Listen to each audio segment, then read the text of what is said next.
Hi, everyone. How are you? Good. Hello. Hi, welcome back to those of you who have been here before, and welcome if this is your first tasting. My name is Lauren. I'll be your host for tonight.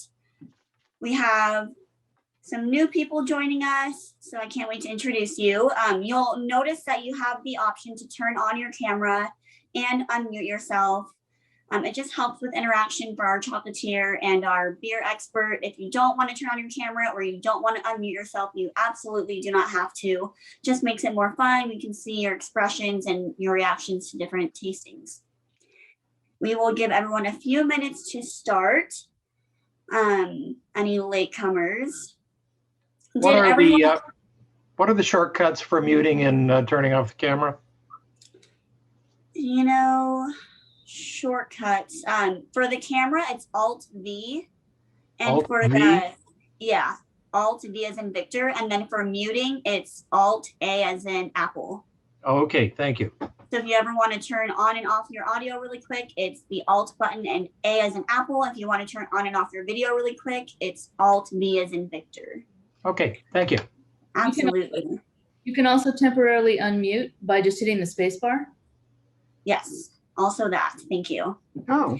And also feel free to use the chat if you just have questions in general that you want to wait until the end to answer. I can kind of hold on to them until the end. If you don't want to interrupt or you want to just are not sure, feel free to use the chat box as well throughout the tasting. I know Chris will have some questions and John is pretty good at interacting and kind of customizing the experience for what beer you all have if you didn't get the kit, which if you did, you should have the Parish Brewing IPA. You should have the Hop and Frog Stout. Yep. And then you should have the Double Ice Latte IPA. And then if you got similar beers, that's fine as well. You can type in what beers you got into the chat so Chris can kind of talk about them. Or if you're drinking wine, feel free. He knows a little bit about everything. And I will introduce him in just 1 minute. Also, if this is your first tasting, we love to see you all take photos and tag us on Instagram or Facebook at Ethel Chocolates. So feel free to take photos and videos and kind of document the experience, what you think about it, so we can kind of see you through our social media and see how you all like it as well. Mm-hmm. All right.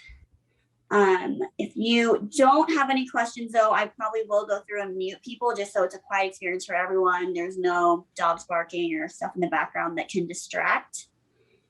And with that, I will go ahead and introduce your two hosts for tonight, which are Chris, the chocolatier, and John Donahue, our beer expert.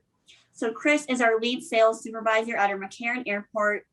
So if you ever go through McCarran, you might see Chris. He's at all of our locations. I believe we have one in every gate now. Chris has been with Mars for about 5 years and joined Ethel Chocolates back in 2016. Chris's favorite piece is our dark chocolate prickly pear, and he is a dog lover. So if you all have dogs with you joining, go ahead and type in the chat box. And then we also have John Donahue, who is our beer expert for this tasting. If you've done our past few tastings, we've had John on as well. He's very knowledgeable and awesome. He has spent over 12 years in the wine and spirits industry before coming to work for Mars Ridley. He's a member of the Society of Wine Education and has been to distilleries, breweries, and wineries all over the world. And he actually went to one of the breweries for the beer that we have tonight. So we can talk about that a little bit. And he also continues to share his knowledge on beer, spirits, wine, and sake events that he hosts monthly. So I will pass it over to Chris to talk a little bit about the history of Ethel if you're not already familiar. All right, thank you, Lauren, for that introduction. Everyone, we're gonna have fun, sit back, get comfortable, and let's enjoy this experience together. So we're going to first look at the image on the left-hand side. We're going to talk a little bit about how Ethel Chocolates came to be. So Ethel Chocolates is inspired by the kitchen of Ethel Mars, which actually dates back all the way to 1910. And believe it or not, it's actually our 40th anniversary this year. So we are celebrating 40 years of success and deliciousness. But Forrest Mars Sr. created Ethel Chocolates in his mother's honor. And by using Ethel Mars's timeless recipes, Forrest Mars's vision of sharing freshly crafted, small batch premium chocolates was finally born. Now we're going to look at that beautiful aerial view to the right of Forrest Mars Sr. So it wasn't until 1981 was when our factory located in Henderson, Nevada officially opened. So we opened 2 years later. And upon retiring, Forrest Mars Sr. wanted to move west for a better climate. And so naturally he moved to Henderson, Nevada. Forrest bought the land and built our factory we know and love to this very day. And Forrest Mars Sr. actually lived above the factory for part of his life with his wife at the time. If you look beyond the cactus garden and the distant range there, look beyond the factory, you can also see a glimpse of the Las Vegas Strip. And our factory is approximately 15 to 20 minutes away from the McCarran Airport. So the next time you visit Las Vegas, please come check us out. We'd love to meet you all in person. We're going to next look at the image directly right of that aerial view. This is a more close-up image we took. You can see against the railing there, more cacti, some more desert plants. But this is essentially what it would look like if you were approaching our factory. On the left-hand side, we have our retail shop. And if you were to walk up further on the right-hand side, you would see our cactus garden. And I'll go into more depth about what makes that garden so special. But we're going to look at the bottom left-hand image. And we're going to fast forward all the way to 2012. So it's been a little bit since we opened the factory in 1981. So we're going to fast forward to 2012 and our solar garden officially opened, which features over 300 species of cacti and desert plants, which you can still tour to this very day. It's actually one of the world's largest cactus gardens. It's absolutely incredible. And our solar garden houses more than 2,000 solar panels on a total of 4.4 acres of land. And we efficiently save by generating enough energy to support most of our chocolate factory's energy needs during our peak hours. One of my absolute favorite things to do whenever I'm at the factory is to take a stroll through the garden. It's absolutely breathtaking. Chocolate in hand, surrounded by family and friends. You can truly never go wrong. So you have to come out and visit us. Now we're going to look at this beautiful display of Christmas lights. And I'm going to explain a little bit what this image means and why it's so special. So every year we have a holiday tradition known as our annual cactus lighting. And every year we light the garden, which features over 1 million Christmas lights. And we have folks from all over the world, but especially our locals who come out and witness this truly magical event. And once the garden is lit, we have thousands upon thousands of guests yearly who walk through the garden and visit our factory. The holiday season is truly the busiest time of the year for us. It is the best time of the year. We have some of our exclusive seasonal pieces. So more reason to come check out the factory, especially around the holiday season with the lights. It's absolutely beautiful. And then in the bottom right-hand image, we can see a more closer look at the desert plants and the cacti here. But what's most noticeable about the picture here, you'll notice the petals, the flowers here in full bloom. This image was taken around the springtime, also perfect time of the year to come out for the factory. The temperature is just right. The weather is great. But that's another great time to come check us out.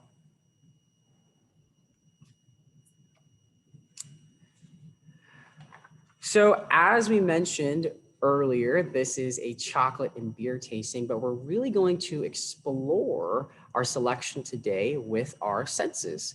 Can we go to the next slide? Oh, we got some activity in the chat. If you did not order the beer kit, what is everyone pairing their chocolate from? Everyone, feel free to utilize that chat box and you can type to everybody here. All right, so let's go into a little more depth about what makes this tasting so special. I'm sure everyone's had beer, right? I'm sure everyone's had chocolate before, but we're really going to explore each beer and chocolate pairing through our senses. So we'll start with chocolate and John will go over beer. So we'll start with sight. Although sight doesn't affect your taste, right? Through your sight, you're probably already drawn to a particular piece. If you were to peer down, look at the pieces in front of you, What makes you drawn to this particular piece? Is it the color? Is it the shape? Is it the mold? Is it the surface? You know, if you think back to when you were a kid and you had an assorted box of chocolates in front of you, you probably immediately gravitated towards one and picked it up. And that's what makes chocolate so special. Then we go into touch. So part of our tasting, of course, is going to, of course, require us to physically pick up the piece. And you may notice how smooth or glossy the surface is, or perhaps the roughness. Is it from the finely chopped almonds? So you're going to explore the pieces through touch as well.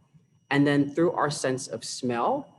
Believe it or not, your sense of smell is responsible for about 80% of what you taste. So we're going to explore different aromatics together. We're going to utilize the profile wheel on the Journal of Flavor in an upcoming slide. And you're going to really explore your sense of smell. And the possibilities are really endless in this step. And then in our final step, we go into taste and sound. I know in terms of taste, that's probably everyone's favorite step, right? We finally get to take a bite, really enjoy and indulge the chocolate. This step is really just letting the chocolate do the talking. Enough talking, just really enjoy, let everything kind of naturally melt and simmer onto your palate. But what's also really interesting about this step is you're going to hear unusual noises and sounds while you're indulging the chocolate. Is it because you're in the middle of a wholesome chew? Are you in the middle of just a really great crunch? You're going to hear a lot of different sensations. John, would you like to talk about beer? Yeah, kind of the same thing which you're elaborating on. You do the same thing when you do a pairing. You want to, when you're doing wine or beer or anything, you want to do the same steps: sight, touch, smell, taste, sound. Use all your senses. We are a soft drink society, more or less, where we drink and we don't even pay attention to the finish. You know, you really want to look at it, and you can tell a lot from the color of the beer. You can tell a lot from the foam and the head of the beer. Touch, you can tell how cold or warm it is, the bigger the beer. The darker the beer, you want it a little warmer to release a little more of the aromatics, and definitely the taste. You've got your four regions of your mouth and of your tongue, and they all give different sense perception. So you got bitter, salty, sweet, and sour. So you want to make sure it hits all the parts of your tongue, and really try to get that the air in there. You want to, just like Chris was saying, the smell really comes through and accentuates a lot of it. And you really want to do the 2 + 2 = 4.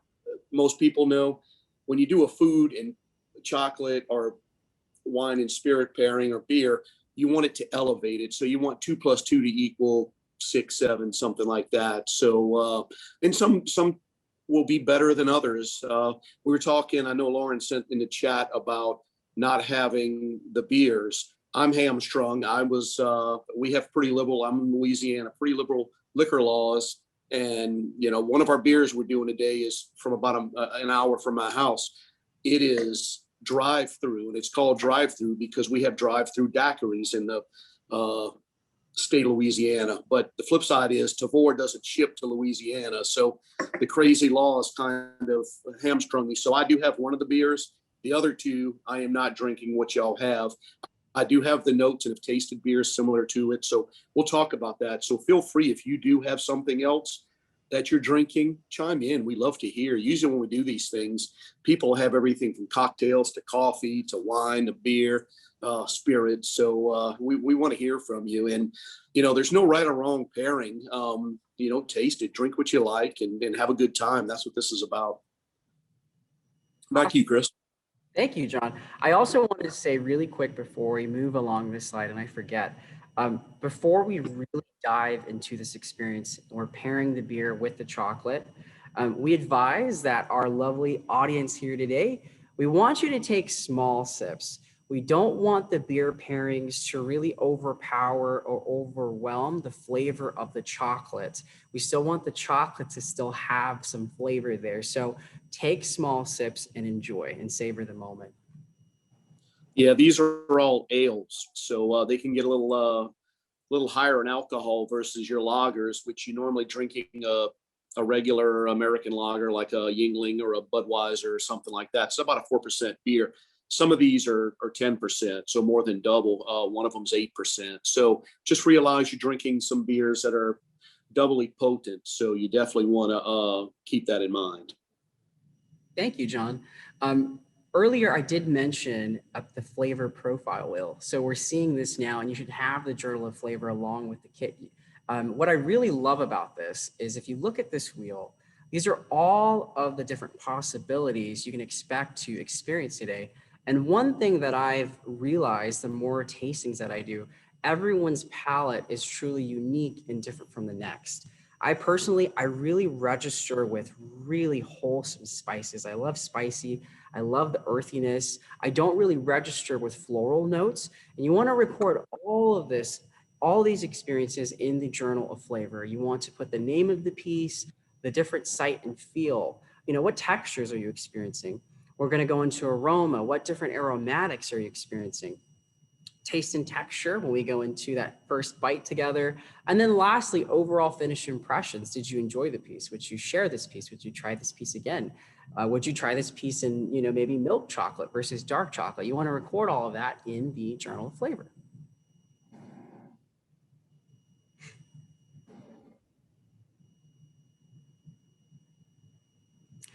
Which brings us to our first piece. First in our lineup, we have one of my favorite pieces. This piece is so good. It's our Decadent Milk Chocolate Macadamia. Does anyone out there love macadamias? Use the chat box or unmute yourself. This is our Milk Chocolate Macadamia. Looks like we have some activity in the chat. Calarson says left-hand milk stout and Avery L. Goose for us. That's interesting. Oh, yeah. Put a thumbs up for left-handed stout. Can you pour that beer? This amaretto? Yeah, that's what he's got there. Okay. Thanks for joining us on camera, Jim. So let's go ahead and go into our sense of smell. I'm kind of curious, you know, what different aromatics can we experience today? Everyone, I'm going to show a really neat trick that I learned recently. It's going to seem a little unusual, but just hear me out. This is a unique technique when you're doing chocolate tastings. So if you have the piece in your hand, you're going to want to pick it up if you haven't done so already. But gently rub the back of the piece. You're probably like, why am I rubbing the chocolate? Think of it as like you're giving the chocolate a little massage. It's worked hard, right? But what this is doing is you're gently warming the chocolate and you're really awakening those deep aromatic compounds. You get a much more fulfilling sensation when you take in that first inhale. So try it. You might be pleasantly surprised. So now that we've done that, let's see what different aromatics we can experience together. Wow, that's incredible. I'm getting aromatics of roastedness. I think that's what really comes through in this piece. That's definitely from the macadamias, of course. Our macadamias, believe it or not, they're freshly roasted, and we source our macadamias from Hawaii. Nutty, definitely.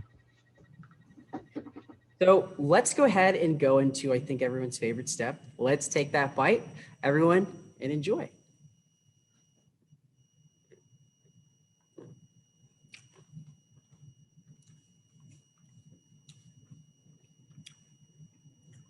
So good. Wow. Looks like we have some activity in the chat. Mo Ed says, love macadamia nuts. 110% agree with you. I love a really great macadamia cluster. This is just so good. It's simplicity at its finest. It has such a smooth and soft crunch. The macadamias are enrobed in our signature creamy milk chocolate. And I'm sure you can really see why now. This is one of my favorite pieces. It's just so good. It's amazing. I could eat like 20 of these. So good. Did anyone here enjoy the milk chocolate macadamia salute? Yeah. That's awesome. Great to hear. Thank you, Jim. That one's always outstanding. You can really tell the quality. I've done these things now with y'all for a few times, and the quality of all the nuts and the pieces and the ingredients. I'll talk a little bit about the beer. This is Parish Brewing. The thought with this pairing is, you know, one of the rules is what grows together goes together. So macadamia, nuts, and pineapple comes from Hawaii. So this is basically a fruity beer, and they take a Berliner, which is a wheat beer, German style, as their base. They dump a lot of pineapple puree and some amaretto into it and mix it up, and you can really tell you know, the color and all that, and you get a lot of the aromatics as well. So it's a very good beer for this time of the year. The other beers are going to be a little darker and a little more coffee-ish, and probably will go with all these. The other two beers are going to have a lot of espresso notes, milk chocolate, milkshake type notes. So that'll be good. Parish Brewing is from Broussard, Louisiana. They are about 2 or 3 miles south of Lafayette, Louisiana, in Cajun country. They were the brewery I went and visited. I got to sit down with the head brewer, and he showed me around, and he gave me tasting notes on that. And the other two beers I am drinking are theirs as well. One's a vanilla barrel-aged stout, and the other one is a hazelnut barrel-aged stout. So I'm keeping up with y'all with 3 beers. I just don't have the other 2 beers, but they are the 3rd largest brewery in Louisiana. They've been open, I think, for about 10 years now. They just celebrated their 10-year anniversary. So I think you'll see that actually that's the head brewer right there. When I took the tour, I was amazed at how many people they had buzzing around in there. They produce 6 days a week, and like busy bees running around in there. That's Ryan Sprerer, the head brewmaster there. So he was a real nice guy. He also is a cicerone, which is basically a sommelier for beers. So, you know, if you ever get down to Parish, it's one of my favorite breweries I've been to across the country. They have a lot of really good stuff. So that is Parish.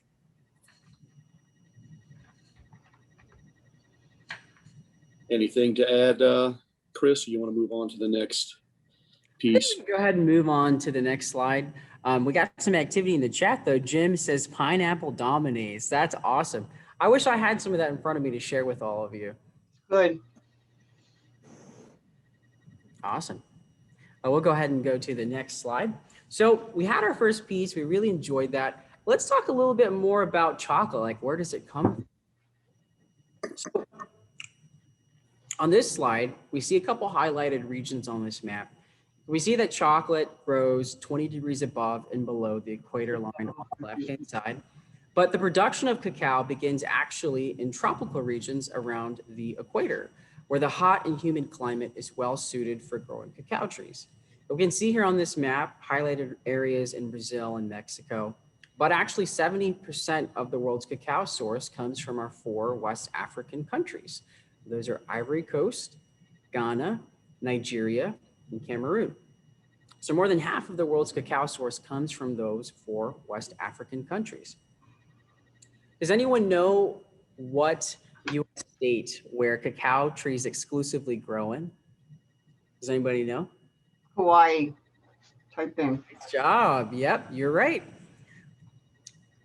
So they exclusively grow in Hawaii here. What's also very consistent in these areas that we're talking about, the trees require rainfall almost daily and an average temperature of at least 80 degrees. And these cacao trees, they truly grow best they grow best in the understory of the forest, meaning they grow under these taller trees, and these taller trees provide and create shade from direct sunlight for these cacao trees. It's pretty incredible. And we'll go ahead and go to the next slide. All right, so we know where they're grown. Let's kind of talk about the process. Like, how do we get chocolate, right? So we'll start with the first image on the left-hand side.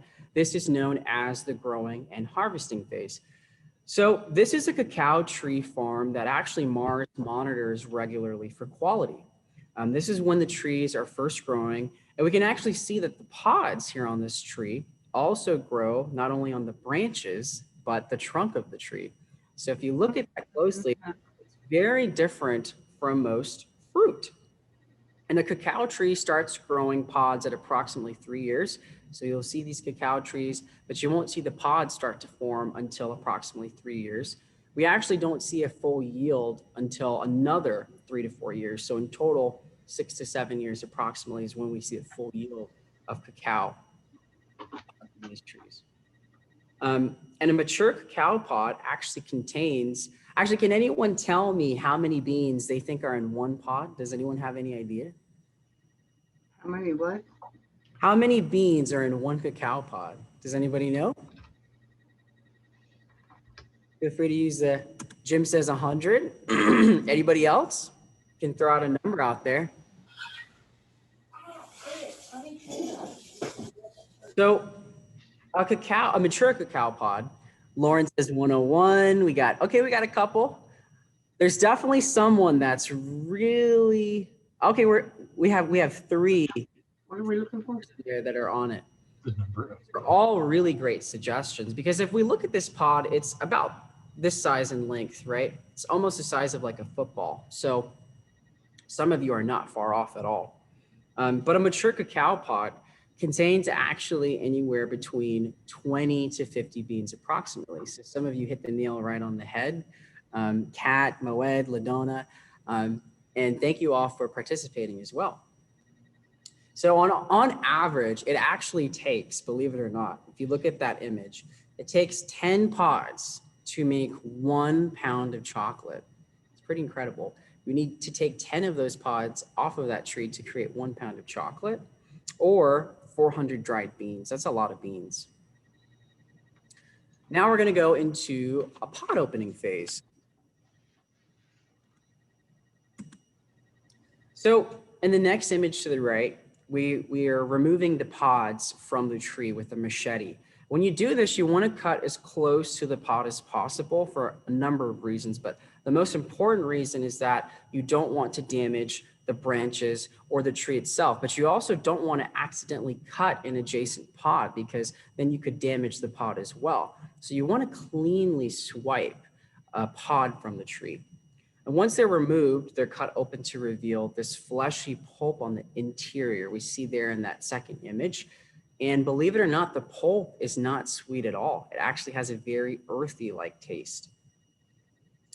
Now we'll go into the fermenting step. This is such an important step. They're all equally important, right? We can't have chocolate we know and love today without one or the other. But without fermentation, cacao would have no flavor at all. Enzymes break down the pulp. Fermentation allows the breakdowns of different proteins and carbohydrates inside the bean. And this is so important for creating flavor development. So in other words, without fermentation, chocolate would really have no flavor. Fermentation creates chocolate flavor. And then we go into our sun drying phase. And this is a pretty straightforward process. Now, various methods are used. This is what is known as the sun drying phase, as we can see here. So the beans are laid across these bamboo strips.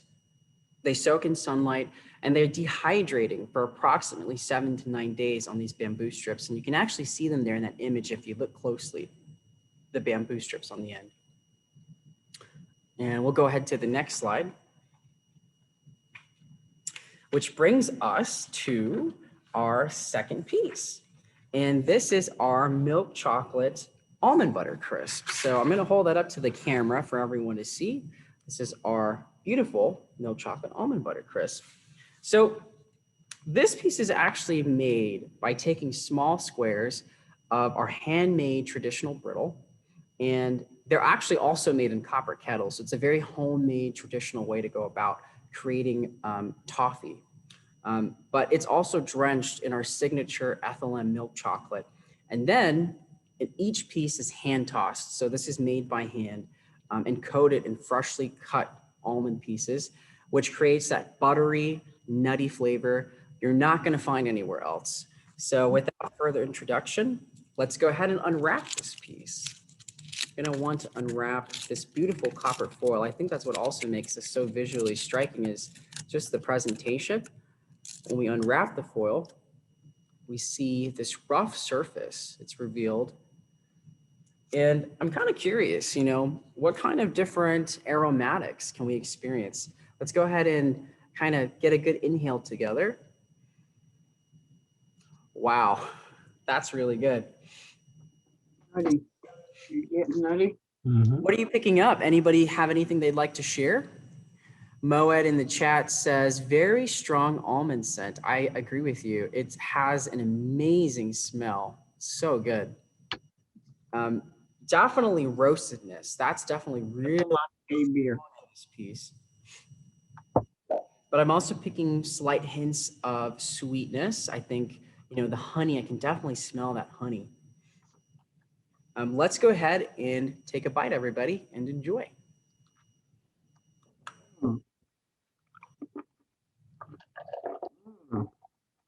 I think in terms of texture, we previously had our macadamia, right? This is an almond-based piece, so it's another nut. But in terms of texture, it's so different. You have such deep, It's buttery. crunch. And as Jim mentioned, it's buttery, right? We have those buttery dairy notes. It's made with simple ingredients: butter, sugar, salt, almonds, milk chocolate. But when you're in the middle of that chew, you're chewing those gritty almonds. You can actually feel them, but you can also hear the crunch. So you're utilizing your sense of sound as well. John, would you like to talk about the beer pairing for this piece? Sure thing. Everybody, y'all gonna have to tell me how this tastes, because this is one of the beers I don't have. This is KRISPE Brewing Company. This is a double iced latte IPA, so an India Pale Ale. Interesting brewery. It's a husband and wife that started it. 2015 in Vermont. They moved back home in 2017 and did some contract brewing for other companies out of another brewery. And then just in 2020, they opened the brewery and tap room. So this is a pretty new one, 8.5% alcohol, but it is, going to be really a flavorful beer, kind of almost like a little milk chocolatey, almost milkshakey is what they're saying, but some coffee and some vanilla notes and oats as well. So y'all let me know in the chat box how it does taste. I am drinking one of Parish's barrel-aged stouts with some vanilla. So that's what I'm drinking for this one. But KRISPE, it's only distributed on Tavour and only in North Carolina. So y'all are having a special beer here, one that not many people have. So chime in, let me know what you think. Yeah, that iced KRISPE brew looks fantastic. I wish I had that in front of me. Definitely share with us, everybody. Give us feedback. Let us know how this tastes and how it pairs with the almond butter crisp.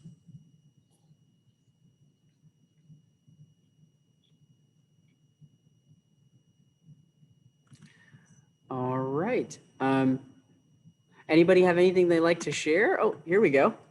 Alex and Jenny says, pairs well, but doesn't really taste like an IPA. Jim says sour, very hoppy and floral. So we're getting those floral notes. Lauren says goes well with Founders KBS. What I really love about this is you guys are using the wheel here to help. You're pulling some of these flavor profiles, right? You're interpreting that into the chat, which is really cool. All right. So we'll move along to our next piece, which is our dark chocolate sea salted caramel. I'm going to hold this up. All right. So I think what's so visually striking about this piece, if we're talking about sight and touch, right? One thing about this piece I can tell everybody is that this piece is enrobed, of course, in our signature dark chocolate blend. And our caramel is always made in small batches. It's a very homemade traditional way to make caramel, but it's actually poured onto temperature controlled cooling tables. So if we look at that minimized image there on this slide, we can see two of our fellow chocolatiers there very happily pouring the caramel from our copper kettles. And in doing so, it creates a perfectly smooth and texture to a finished piece. So let's go ahead and go into our sense of smell. What kind of aromatics can we pick up on?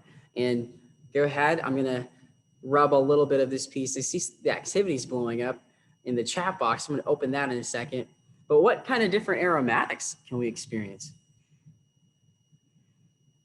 Wow, so I think in terms of smell, I'm getting an amazing aroma of espresso, and that's definitely coming through the dark chocolate, but there's also an added note of butter and cream, but there's a slight sweetness to it. I pick up the vanilla, but you can also pick a hint of the salinity from the sea salt as well. It's not super strong, but cocoa, yep, that's really great. Yep, I also pick up on the cocoa. So before we all take a bite, I'm gonna show you all something a little unusual. After we massage the chocolate, we're gonna do something a little different with this piece. It's a lot different from just popping this piece in your mouth and chewing.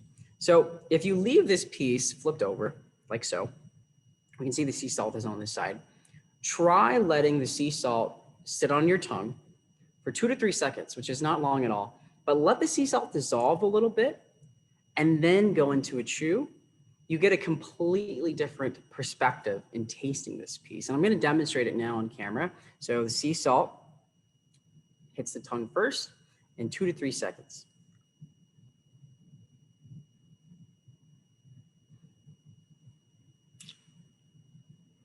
You wanna work in the chew.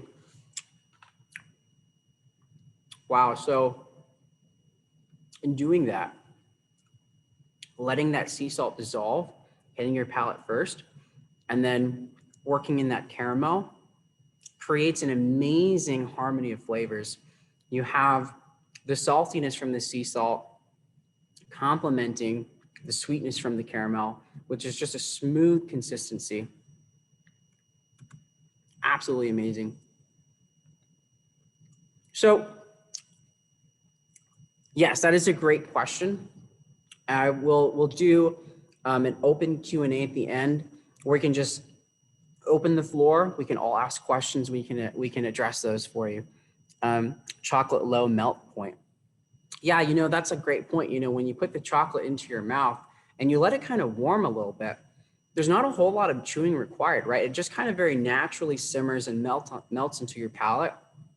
It has a lot to do with the type of cocoa butter we use. We do use real cocoa butter in our products. John, would you like to come in and talk about our beer pairings with this piece? Yeah, back to Parish Brewing again. The thought of this pairing is you get the beautiful sea salt and the way Chris had you turn it upside down and leave it for a few minutes, a few seconds, you could get that really just nice salt sitting there. So the amaretto pineapple is sweet. So it's kind of that sweet, salty juxtaposition that is different. Sometimes you want to, in pairings, do the same flavors to elevate them. Sometimes you want them to battle a little bit in your mouth, and salty sweet's another one of those good ones. So that's a thought with the Parish Brewing amaretto pineapple here, is just to kind of have them play off of one another and dance on your tongue.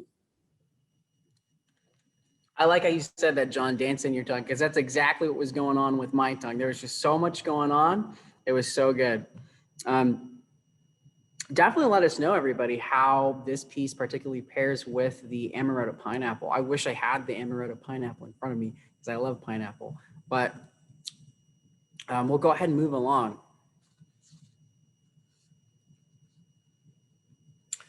All right, so we went through a couple pieces. Let's go back to the process, right? Because we're still not quite where we have the chocolates in front of us, right? Like, how do we get to that point? So we're going to start with the upper left-hand image there. This is a sorting procedure. And I'm sure some of you looking at this at first glance, you're probably like, what is this? So each bean fits on inside its own individual compartment, as we see here. And what this unique piece of equipment does is it folds in half and shut like that. It cuts down the beans right down the center. And if you look at that minimized image in between sorting and in between bagging, we have two different comparisons. Now for us at Mars, there's one that we want. Can anyone guess which is the one that we use for our products? You have a 50-50 chance of getting it right. It's either one or the other, but there's one side that we want. Can anybody guess? Andrea says not as good as with the macadamia nut chocolate. Andrea. Fletcher says this pineapple amaretto beer is like a vacation in a glass. Oh, so that means I have to try this pineapple amaretto beer now. Yeah. Agree with Andrea, but I really like the sea salt with the chocolate, smoother cut. So for our products here at Mars, we want the beans on the left. We want that beautiful, deep golden color. Those are the beans that we use for our products, our chocolate in front of us. Oh, On the right-hand side, we see kind of a pinkish reddish color, right? Also to me as well, the bean itself is like a lightly colored brown. So it's very different between the two. Now we wouldn't throw those beans away, the ones that we don't want. That would be terrible. That wouldn't be efficient of us, right? So those beans that we don't want, we then resource to other chocolatiers where that does meet their standard of quality. So those beans do make it to a good home. Now we go into a bagging phase, which I kind of discussed already, but these beans are resourced to other areas, other chocolatiers. Then we go into a roasting phase. And some of you at home maybe have done something similar to this, but if you've ever roasted coffee beans, that's essentially what's happening to these beans. These beans are being warmed, they're heated. And then we go into a unique grinding and mixing phase in the bottom left-hand corner. And this kind of ooey gooey concoction we see here, this texture, this is what is known as chocolate liquor. And then finally, to get the chocolates, right? How are they made? We go into tempering and enrobing phase. And I'll start with tempering. So proper tempering requires you to stabilize the chocolate. So you're constantly heating and cooling the chocolate. And this is so important for making different candies and confections, or in this case, chocolate, right? But when you temper chocolate, it creates a smooth and glossy finish. It keeps it from easily melting on our fingertips, but it also allows it to be set up beautifully for dipping and other chocolate covered treats. So that's what tempering is. And then enrobing is just a fancy word we use in the industry. And it just means coating the chocolate. And that's what's happening here in this image.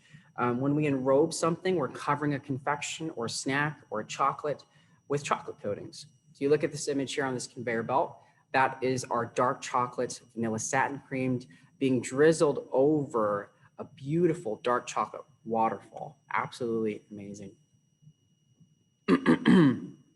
And can we go to the next slide? All right, so this is a very special piece, everybody. If you think back to one of my previous slides, talked about Ethel Mars, right? Having these homemade premium small batch chocolates. This is one of those original classic recipes. And I can really think of no better piece that truly represents us here at Ethel Chocolates and what we stand for: tradition, authenticity, family, none other than our dark chocolate lemon satin cream. Hold it up for the camera for everybody. It's so beautiful. I think I'm immediately drawn to when I look at this piece is that beautiful lemon. And that's how you know you're getting a signature, iconic dark chocolate lemon satin cream piece. So let's go right into our sense of smell, everybody. This is kind of a bulky piece. There's some power to this piece, right? What can we pick up on? I'm gonna massage this little piece, you know? It's been working hard sitting there waiting for us to eat it. So immediately what I pick up on, I actually don't pick up on lemon quite yet. What I'm really picking up on are deep notes of espresso, which is definitely coming through the dark chocolate. We're getting rich cocoa, right? It's really alluring and it's really strong in this special piece. Let's go ahead and enjoy. Everybody take a bite.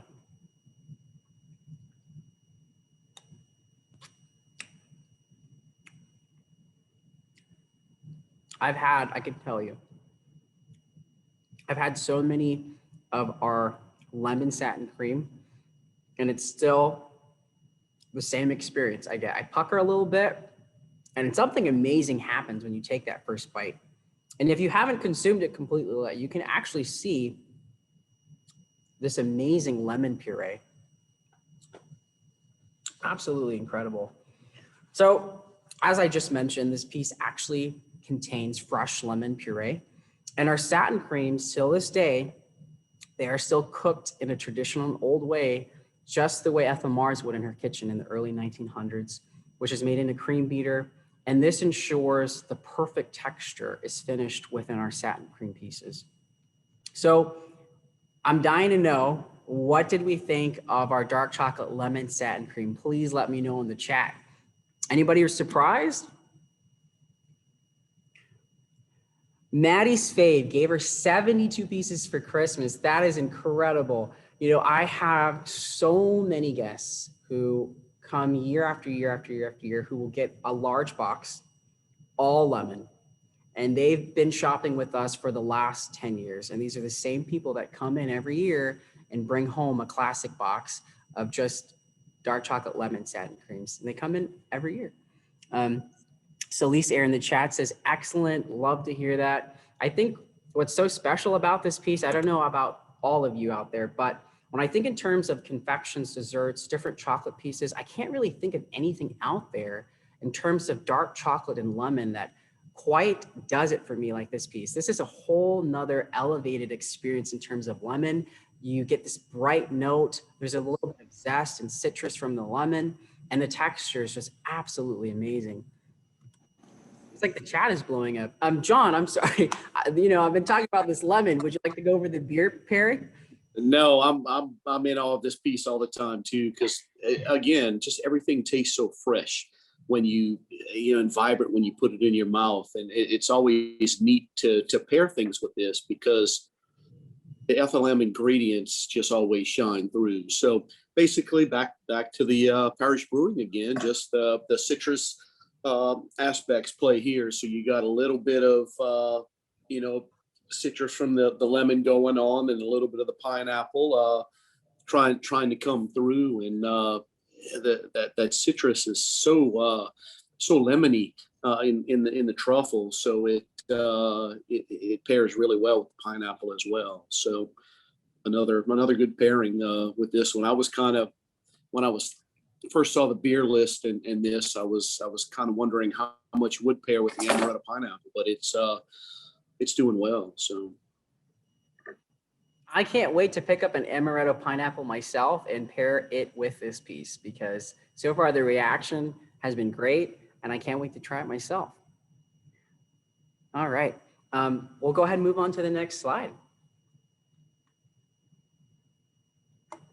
All right, so we're gonna move on to peanut butter, milk chocolate. For peanut butter lovers out there, this is the piece for you, all right? So let's go ahead and get our milk chocolate peanut butter. Lauren says, please send me some amaretto pineapple as well. I'm right there with you. So without further introduction, this is our milk chocolate peanut butter piece. So hold up the camera, and boy, is this piece shiny. Look at how beautiful that piece is. Like under the light, like you can see the beautiful indents. The surface is very glossy. It's so pretty, and it's just in a fun shape of a peanut, you know? So I'm kind of curious, you know, can we even pick up that peanut butter? Let's get in those aromatics together.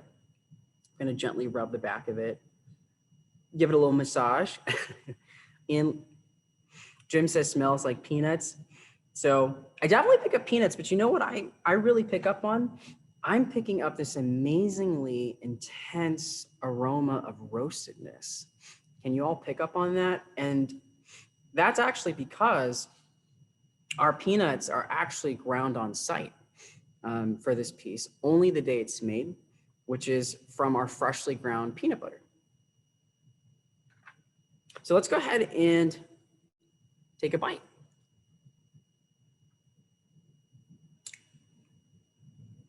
Wow, that consistency, undeniable good. It's just so delicious. So I'm sure for peanut butter lovers, you're probably never gonna look at another peanut butter based piece again, but this piece is amazing. You know, immediately we're introduced to fresh, wholesome peanut butter. Like this is the best you're gonna get in terms of peanut butter. But what's also really unique about this piece, when you're in the middle of that chew, there's a slight grittiness to this piece, which is actually from the freshly ground peanut butter that I mentioned. What a truly spectacular piece. So good. John, did you want to chime in with the beer pairing? Yeah, this is the first time we're looking at the Hopping Frog Brewery. This is the one that's in widest distribution in about 22 states. They were founded in 2006. Their head brewer, Fred Karm, has won a bunch of medals around the world with his beers. This is an extended barrel-aged stout. So it's an imperial stout, Doris the Destroyer. So basically they brew the beer and they take used bourbon barrels and put the beer in there and age it for a while. So it'll add a little more complexity as well. Imperial stouts will be a little more chocolatey than just a regular stout. You know, your Guinnesses of the world will be a little more coffee notes and creaminess. So this is a double imperial stout. You're going to get a lot of vanilla out of this one, chocolate, you know, and chocolate and peanut butter, just as this piece, go really well together. So just the complexity of imagining what the beer and this is happening. So again, this is one I don't have, so somebody's going to have to tell me what they think of the pairing. Back to you, Chris. So, John, we have a question. How long do they barrel age the Doris? Do you know? You know, I don't know that one. It all depends on the brewmaster. Different breweries will age it different times.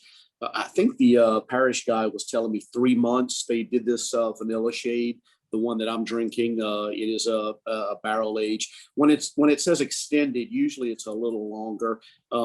But you know, just with craft breweries, these owners and everybody, they do everything from cleaning the tanks to brewing to their website stuff. So there wasn't a lot on any of these breweries and getting down into the notes. That's why I wish I could have you know, tasted these two guys. But it's probably not much more than 6 months. You don't want the bourbon really to characteristics to really take over the beauty of the beer itself. So.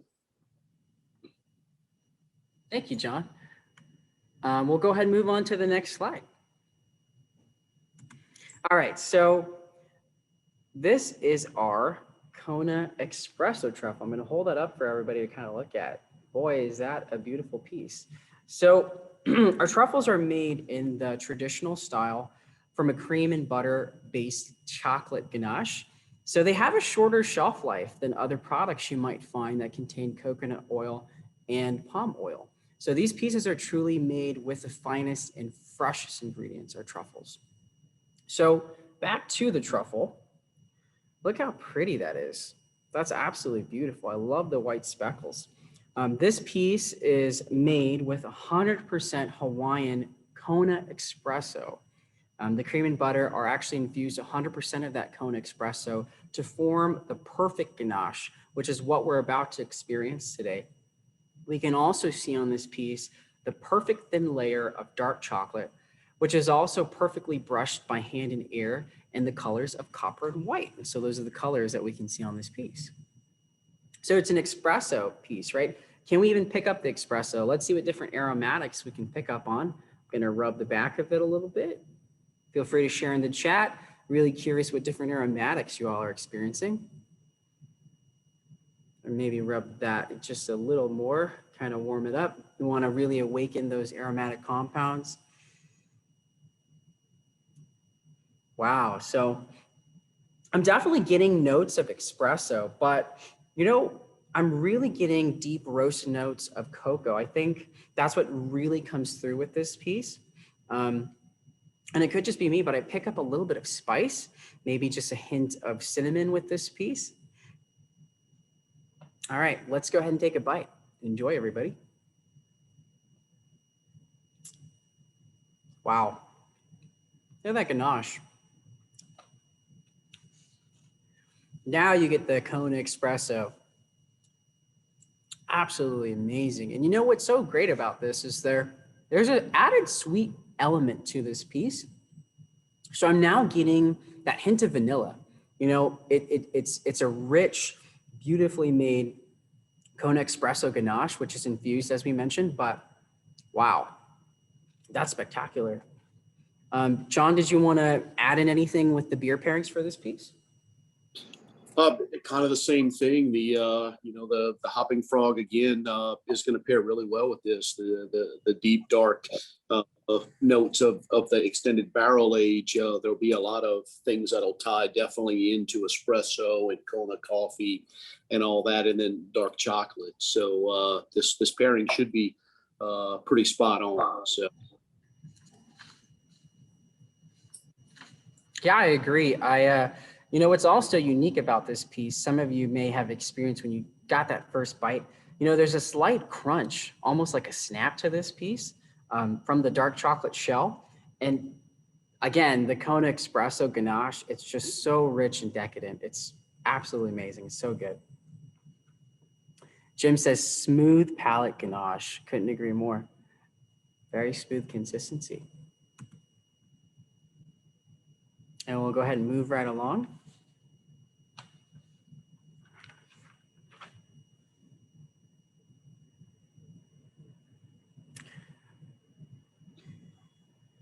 Awesome. So thank you all so much. I hope you enjoyed the tasting.